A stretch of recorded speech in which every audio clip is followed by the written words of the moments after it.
Hi there, my name's Cordy and I wanted to welcome you on to the Voyager. Today the specials are apple pie and custard, obviously. Today I wanted to talk about a little concept. One of my patrons asked me to look at this. If you're not a patron, on patreon.com/John Nathan Cordy is where I put my tabs and backing tracks and stuff. If you're interested in that sort of thing. But yeah, someone asked me about a video, and in the middle of a lick there, I did this. So I'll just play that clip now, so you can hear it in context.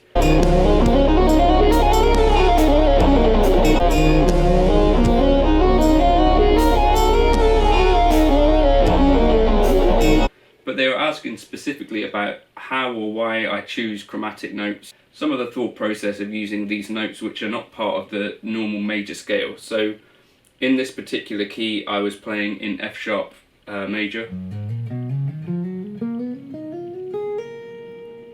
and the lick starts on the third. So we on third, second, flat third.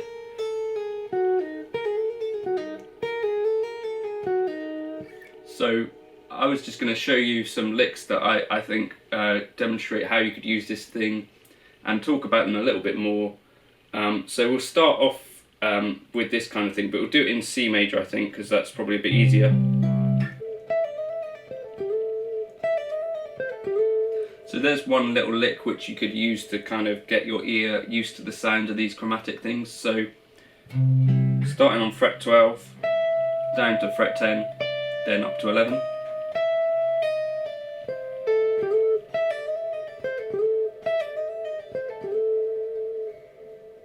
Or we could try this.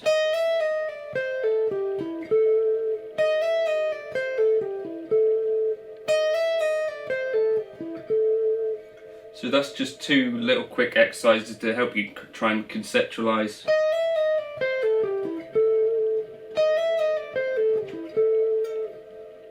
And then the first one was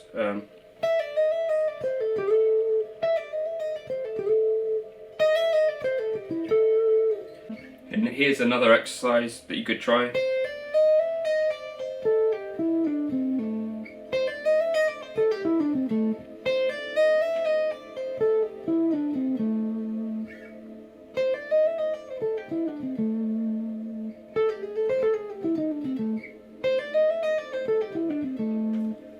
So hopefully you can hear that that's using this flat third basically, which is kind of a blue note, right?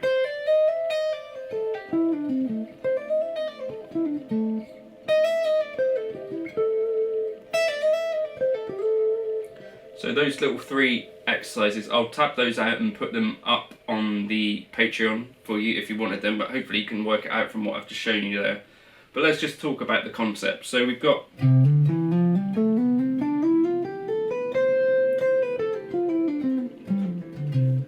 going to turn off some of this reverb because that's obscene.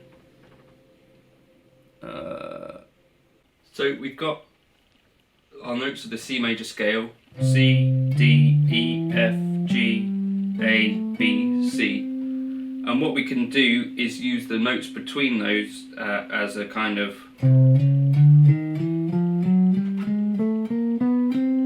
That's a chromatic scale from C to C.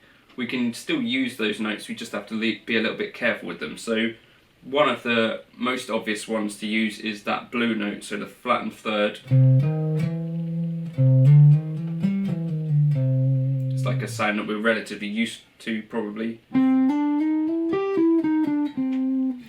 But the main thing about a chromatic note is that you probably want the next note that you play after it to be an inside note or a diatonic note, which is why you end up with this kind of sound.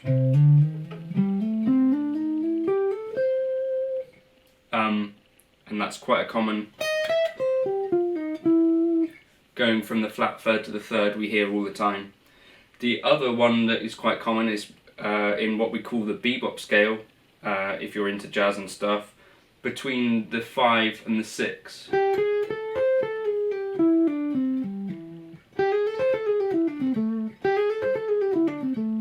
write this one down as well.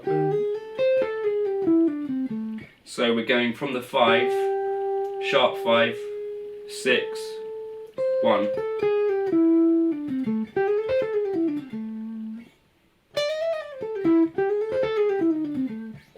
So those are the main chromatic notes that I would use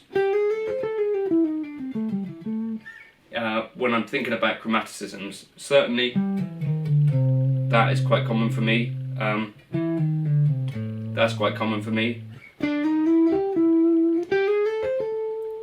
Those are the main ones that I would use, so I'll write those as well. Some of the reason that I use these is that you want to end up on a strong note. So that might mean a chord tone, or certainly it means a diatonic tone. You want that to fall on a strong beat, so that might be why if I was thinking that I want to end up on an A,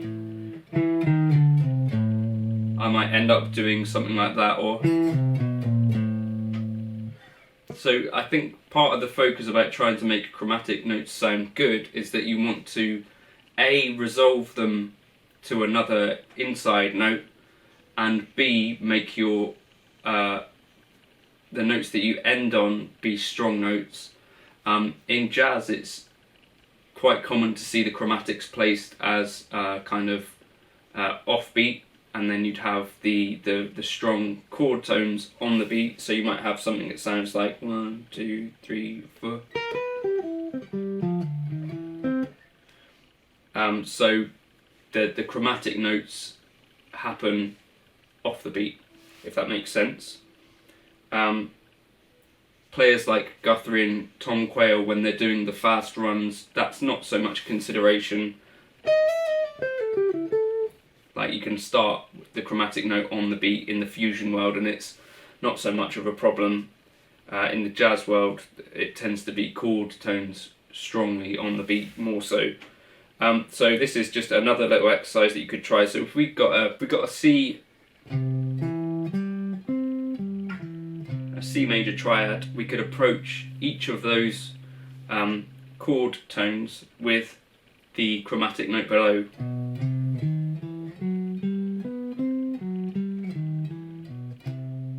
Or we could go from above.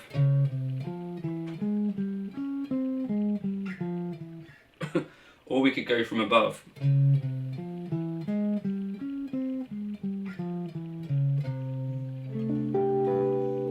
Or we could go one note above, one note below. That would be called an enclosure, essentially.